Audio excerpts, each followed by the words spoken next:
All right, so we found it. The bugs are unbelievable, but I didn't bring my hood, and I don't want to spray anything because we're not going to be here for that long. Ran into a local who has been taking care of this as far as weed whacking it, things like that. We're going up this very narrow access, which someone has very kindly left us. Somebody without much thought could have just fenced this over and saved themselves a lot of labor and a lot of money, but they've remained, they've allowed the access to the cemetery to remain. We see livestock off in the distance, so we know, stick please, sticky stick. So we know that this is up here. Again, we just talked to a local, said it's up here.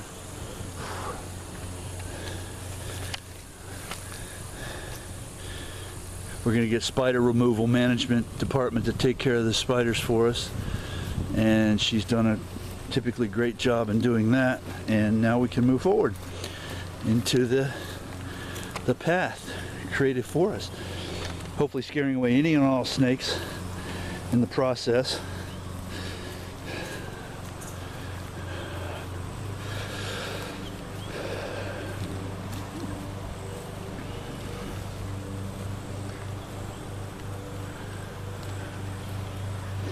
Coming back into one of the oldest, most historic cemeteries, burial grounds in the state of Florida. Did it say the United States? No, it's the state of Florida, I'm pretty sure. It couldn't be the United States, because I mean the guy was, I believe he was killed by the Indians in 1840, so. Here we go, coming up to it. You can see it. It's not as overgrown as I thought it might be based on what the guy was just telling us, but yeah, here we go. Historic Charles Family Cemetery. Established 1820. Very cool. There's the mailbox with the geocache. Somebody's been up here recently.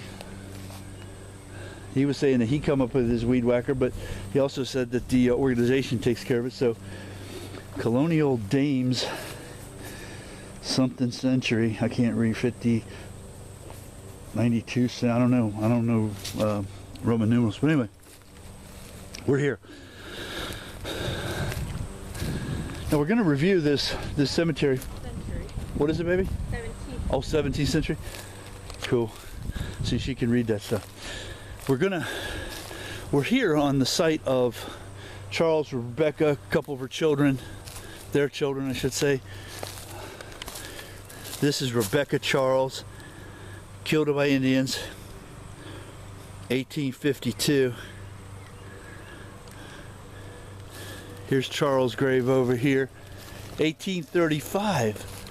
Okay, so I didn't read that correctly or it wasn't written correctly, but 1835 was the beginning of the Second Seminole War, as we all know. So that's when he was killed.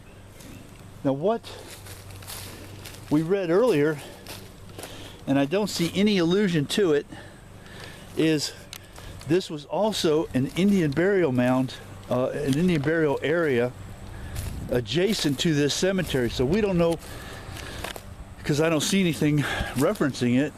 We don't know if it was over there in those woods maybe, or if it was just surrounding this area, or if those unmarked graves are a part of this mound area, because we are on an elevated ground right here. All around us, this is basically a hill.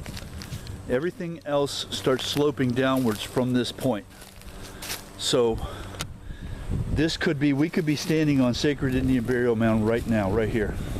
But we don't know because there's nothing saying. Apparently nobody's come out here with any kind of GPS or archaeology or anything like that. In any regard, this is a big one for us. This is phenomenal. This is not marked, this is not known, this is not advertised. Ruben Charles was born in 1785, killed by Indians in 1835, and he died on this ground. Died near here and is buried on this ground. Some of their children who passed, it says child. It doesn't even They don't have a name. Back in those days when a child was stillborn or born, died in infancy, or died right away, there were no names given to them. This is Mary Charles, born 18, I can't read it, died, question marks, we don't know. Ruben Rebecca Charles, we don't know. But obviously she was given a name.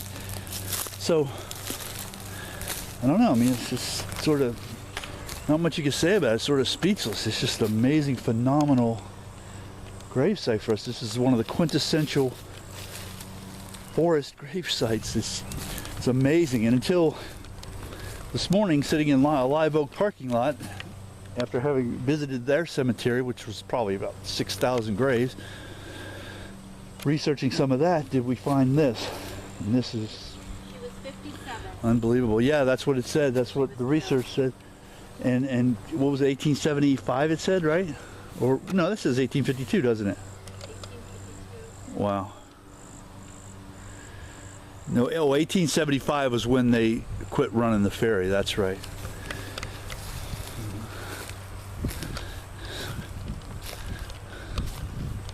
Amazing. Just amazing. And wouldn't even have known about this if we hadn't just happened on it. Or any of this area. This is one of the most historic areas in this part of the state. We got the ferry a couple hundred yards from here. Their homestead was nearby. We don't know exactly where. I'm not sure if anybody knows exactly where. Of course, it would have been made out of wood and there wouldn't be. The only type of thing, the only material that were left over from wooden homesteads is generally the fireplace. The fireplace is made of brick. It stays, everything else goes. Even sometimes when it crumbles down, you can still tell where the basic homestead was. But here, as far as we know, we don't have that, and we're not going to spend a lot of time looking around the area for it. We found this, and we feel ourselves very fortunate to have done so. So careful going in there, so something will jump out. Anyway, and we found out because of the geocache site. This was what led us to this.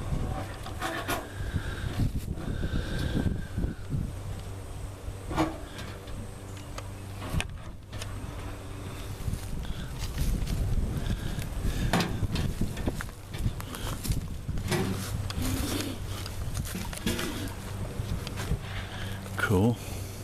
Don't open this card. Cemetery care, compliments of, these are the people that take care of it. Nice. So they were out here in February. Somebody's out here since then, because this grass is pretty low. I mean, this is not high grass at all. What? Dear Charles family, I hope I will see you in heaven. God is always with you. Aww. To Charles family. Oh, a little kid. That's cool. It's very cool. Anyway, as compelling as this is, the Indian portion of the cemetery is compelling as well. So I'm gonna have to do some more research. Hopefully by filming this part of it, we can at least know that we were on that ground. So, and there was a Spanish mission nearby, and this would have been the burial site of the Mission Indians. They were referred to as the Mission Indians. They were Christianized Indians who basically were accepting and assimilating into the white culture. So I think what we're walking on now is probably part of that. There's no other raised ground around. Of course, there are no markers for that sort of thing. But anyway, we're going to shut this bad boy down and head on out to further exploration. For now, we're out.